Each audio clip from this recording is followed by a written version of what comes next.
उन्हीं अंग्रेजों ने कहा हमें नाम इंडियन दे दिया। हमने कहा यस वी आर इंडियंस। लेकिन उन्हीं अंग्रेजों ने क्या कहा, ये आर्य तो बाहर से आए। इंडियंस का मतलब ऑक्सफोर्ड की डिक्शनरी में है those who are outdated, old fashion, अवैध संतानें, मतलब नाजायज, नाजायज औलादें। क्यों नाजायज? क्योंकि क्रिश्चियन लॉ के अनुसार जो शादी चर्च में नहीं हुई है वो मान्य नहीं है। अब हम लोग तो चर्च में शादी कर नहीं रहे, भारतीय संस्कृति में तो फेरे हो रहे हैं, तो इसका मतलब उनकी दृष्टि में हम अवैध हैं। जो हमने शादी करी वो अवैध, और जो हमारे बच्चे होंगे वो अवैध, तो इंडियंस, वो इंडियंस। और वो हमने ले ली। Yes I am proud to be Indian.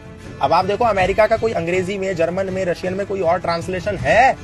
दुनिया की किसी भी भाषा में अमेरिका को कुछ और कहते हैं, रशिया को कुछ और कहते हैं, यूक्रेन को कुछ और कहते हैं, कनाडा को कुछ और कहते हैं, जापान को कुछ और कहते हैं। लेकिन भारत में सरकारी गाड़ियों पे लिखा है भारत सरकार और नीचे translation government of India. What is this? What is this nonsense? Bharat का ट्रांसलेशन अंग्रेजी में इंडिया कैसे हो सकता है? भारत मतलब भा प्लस रथ, भा मतलब ज्ञान और रथ मतलब लिप्त। जो ज्ञान में लिप्त वो भारत है, जो लोग ज्ञान में लिप्त उनको भारतीय कहते हैं। आर्यवर्त, आर्य मतलब क्या? श्रेष्ठ। इसलिए वेद में कहा कि इंद्रम वर्धंतु अप्तुरहा अपाघ्नन्तो रावणा कृण्वन्तो विश्वम आर्यम।